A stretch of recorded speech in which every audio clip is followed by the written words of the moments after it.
Jamaica new tax visa restrictions by Donald Trump. Everybody get this video to 1,000 likes. It is indeed Guidance Saturdays. May have something for play if you want to subscribe to the channel.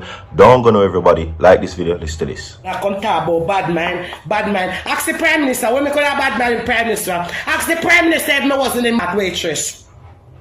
Ask the Prime Minister if me wasn't in waitress at Gemini go back up like halfway through road. Why you not know like late? Why you not know late? Why you not know? And as a waitress, me see him got NCU and tell him me want money. What you doing down here? You know what I do down here? You know, same thing me I do black here. Up at Gemini Black Club, same thing me I do black down here. Yes. Tired. Yes. PMP, we're ready. We're ready, PMP, we're ready. We're ready, Mark Golden, we're ready. We're ready. This party is Everybody for drop a like people. on this video. That party is for the people. My blood clot, tired of who know. All I do I walk and thief and lie and promise the people them. And we can't fulfill. It can't fulfill too late. Too late, we already vote. Too late. We already vote. Too late. Waiting too late. Me hear all the little young people them, and the young people them is the one that running the country. Them tired. PMP gone to blood clot. PMP gone a lead. Call it blood clot. Alright, so we're not going to waste some more time, everybody. Of course, as I said before, Jamaica new tax by Donald Trump, visa restrictions, and a whole heap of things coming up in this video. Alright, now Jamaica has been added as the list of countries to face a whole heap of things that is Donald Trump and the United States right now, which this new recent written legislation to now affect Jamaica. You understand? Alright, yes, now Donald Trump has been on a roll, everybody. You understand what I say? And Jamaica hasn't been shot, despite, according to the Prime Minister, Jamaica's close relationship with the United States government. We are not exempted from a lot of these penalties and legislations of tax and restrictions that are being imposed across the world. You understand what I say? Now, a few months ago, Marco Rubio came to Jamaica, everybody, which is the US Secretary of State, to basically clarify what is the stance on Jamaica's Cuban medical policy support. You understand? Now, up until then, there has been many other occasions. You understand? Now, the Cuban medical policy was one of those discussions that the Secretary of State came to Jamaica to, of course, basically clarify.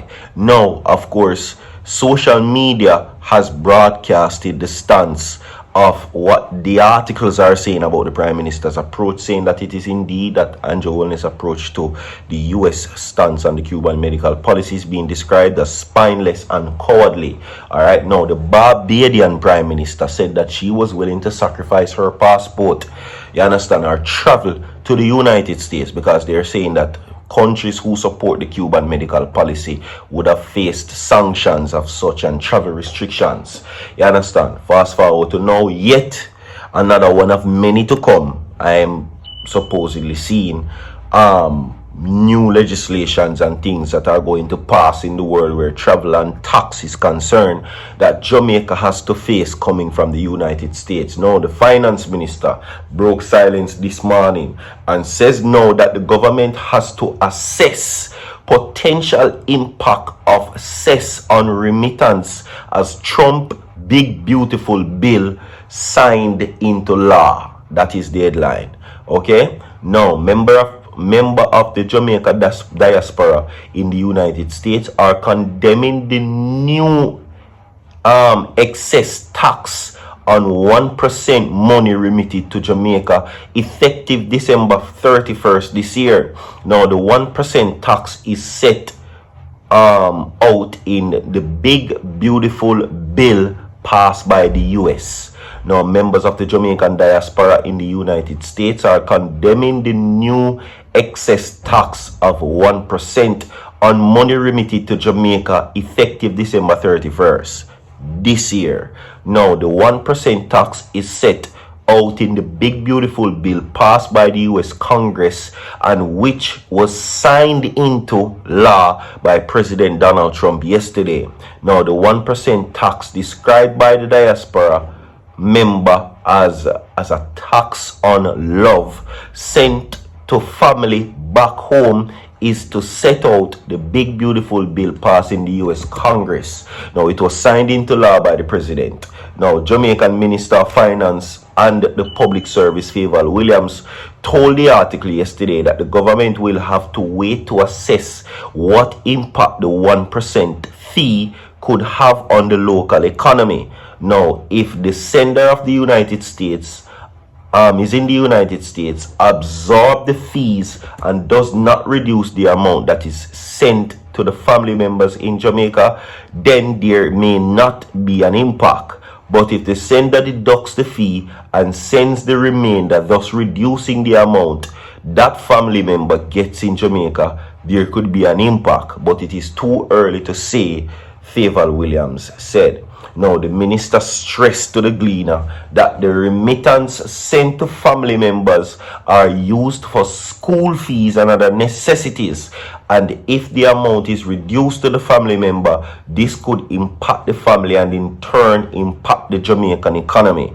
Now, there could be some adjustment, but it is left to be seen how it plays out, says the finance minister. Now, Jamaicans in the diaspora have come out against the imposition of the new fee. Now, Dr. Robert Clark, head of Health Jamaica Medical Mission, which undertakes medical missions to the island, said that the impact on the 1% fee could be reaching and could negatively affect healthcare delivery in Jamaica from a diaspora perspective.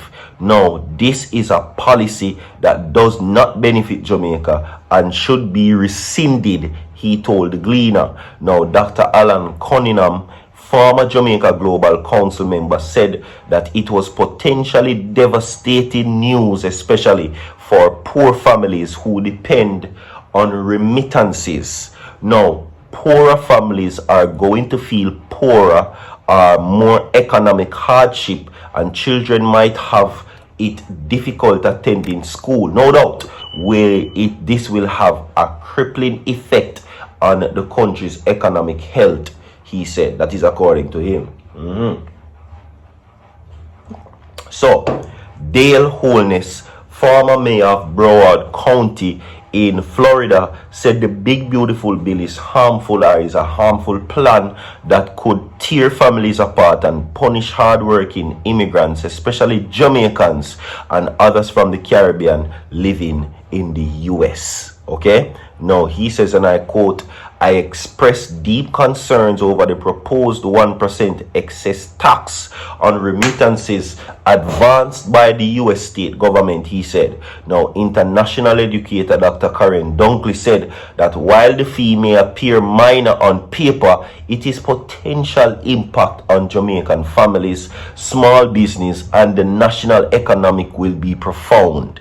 Now, let us be clear. Remittances are not charity, they are survival. They fund school fees, health care, groceries, rent, and micro enterprises. They are Jamaica's most direct, reliable foreign investment, totaling over 3.6 billion US dollars in 2024, or roughly 17% of our national GDP, which is the gross domestic product. All right, yes. Now, to tax these flows is to penalize, sacrifice, is to burden the very people who, through hard work abroad, have kept families afloat and communities strong for decades. The Jamaican diaspora has poured the resources into our country, not just through remittances, but through philanthropy and trade investment and advocacy. We do so out of love, not obligation, she says. Now, she says the tax is in effect a tax on love, and it risks disrupting a vital financial artery from thousands of Jamaican households. Now, Jamaica is expected to experience a direct economic downturn because the new US remittance tax, as it will represent a transfer of resources to the US Treasury. The taxes are projected to raise to $10 billion in revenue across other countries. So it is not good. Leave a like on the video, share the video, everybody. We have more to come down. I'll be back.